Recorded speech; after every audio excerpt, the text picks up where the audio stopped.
Figo ni moja ya magonjwa ambayo yanasumbua sana watu wengi, na walio wengi hawajui chanzo halisi cha ugonjwa huu. Licha ya kwamba kuna makosa ya kila siku ambayo huweza kusababisha mtu kupata magonjwa ya figo. Katika siku ya leo nitakuletea makosa 7 ambayo wengi huyafanya na hupelekea moja kwa moja kuathiri figo na kusababisha madhara katika mwili wako. Utakuwa nami Daktari Lenny Komba. Kama ulikuwa bado kujiunga nasi, bonyeza alama subscribe, kengele pembeni yake, utakuwa umejiunga nasi. Kosa la kwanza ambalo watu wengi hufanya ni kutokunywa maji ya kutosha. Maji mengi husaidia kudhibiti na kutunza figo zako, kwani yanasaidia pia katika uchujaji wa taka mwilini na kuondoa mabaki mbalimbali ambayo hayatakiwi katika mwili wako. Kwa hiyo tunashauri unakunywa maji takriban lita 2 kwa siku ili uweze kusafisha figo zako kwa ufanisi, au uweze kuongeza ufanisi wa kufanya kazi kwa figo zako. Pili ni matumizi ya dawa bila ushauri wa daktari. Baadhi ya dawa moja kwa moja zimekuwa zikiathiri figo kama zikitumia kwa kiwango ambacho sio sahihi au zikitumika vibaya. Hivyo tunashauri ukiwa na ugonjwa wote ule usitumie dawa, yani self treatment, yani kujitibu mwenyewe. Usiwe na tabia kujitibu mwenyewe bila ushauri wa daktari, kwani baadhi ya dawa huathiri moja kwa moja figo zako na zikitumika kwa mchanganyiko ambao sio sahihi au zikitumika kwa viwango ambavyo sio sahihi. Kosa la 3 ni matumizi ya chumvi nyingi kwenye chakula, hasa chumvi mbichi. Chumvi huweza kupelekea kupanda kwa shinikizo la juu la damu. Hivyo basi, unavyotumia chumvi nyingi kupita kiasi au chumvi ambayo haijaiva huweza kupelekea kupanda kwa shinikizo la juu la damu na kupelekea changamoto kwenye figo, kwani figo hudhibiti shinikizo la juu la damu. Kwa hiyo kiwango hiki kinavyopanda juu, basi hupelekea changamoto katika kudhibiti shinikizo la juu la damu.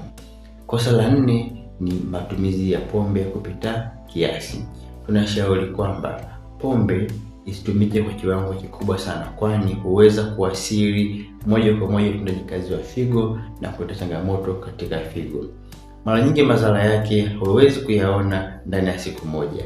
Madhara yake hutokea kwa miaka mingi kwenda mbele. Hivyo tunashauri tumia pombe kwa kiwango kidogo sana, au ukiweza acha kabisa, kwani unaharibu figo zako. Kosa la 5 ni kupuuza maambukizi ya bakteria katika mfumo wa mkojo, yani urinary tract infection. Urinary tract infection ni maambukizi katika mfumo wa mkojo, na maambukizi haya yasipotibiwa vizuri huweza kusababisha madhara moja kwa moja katika mfumo wa figo, kwani bakteria wale huweza pia kuathiri figo, utendaji wake wa kazi, na kusababisha madhara katika figo. Tunashauri ukiwa na ugonjwa wa mfumo wa mkojo, yani UTI, hakikisha unapata matibabu ambayo yameshauriwa na daktari, ambayo yatakusaidia kutibu changamoto hii moja kwa moja. Kosa la 6 ni kutodhibiti kiwango cha sukari kwa wale wenye ugonjwa wa sukari. Kiwango hiki kisipodhibitiwa mapema huweza kuathiri moja kwa moja utendaji kazi wa figo, lakini pia kupunguza uchujaji wa mkojo, lakini pia kuleta shida kwenye figo. Hivyo tunashauri kama una ugonjwa wa kisukari, hakikisha unapata matibabu ambayo yatakusaidia kudhibiti shinikizo la juu la damu, lakini pia kudhibiti ugonjwa wa figo kwa urahisi. Kosa la 7 ni kutodhibiti shinikizo la juu la damu.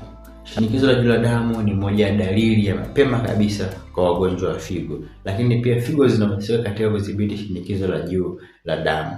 Tunashauri mtu yoyote mwenye anataka kutunza figo zake, basi hakikisha kama ana shinikizo la juu la damu awe anatumia dawa za kushusha shinikizo la juu la damu kwa urahisi, lakini pia kwa wale ambao hawana shinikizo la juu la damu, hakikishe wanajikinga na shinikizo la juu la damu kwa kufanya mazoezi, kula lishe sahihi, lakini pia kama kwa kutumia dawa sahihi ambazo hazileti madhara. Kosa la mwisho ambalo kama ni bonus, kama kosa la 8, basi ni kutumia vyakula vilivyosindikwa kwa kiwango kikubwa. Vyakula hivi na kemikali za ziada ambazo zinaathiri moja kwa moja utendaji kazi wa figo, lakini pia zinaathiri moja kwa moja ufanyaji kazi wa figo, kudhibiti shinikizo la juu la damu, kudhibiti vitu mbalimbali katika mwili wako. Tunashauri tumia vyakula vya asili kwa kiwango kikubwa kuliko vyakula ambavyo vimesindikwa. Asante kwa kunisikiliza, naamini kuna mambo mengi sana umejifunza katika video hii. Nikuombe niambie kwenye comment section jambo gani ambalo tujifunze au umevutiwa nalo katika mada hii. Nikutakia siku njema na Mungu akubariki. Ulikuwa nami Daktari Lenny Komba.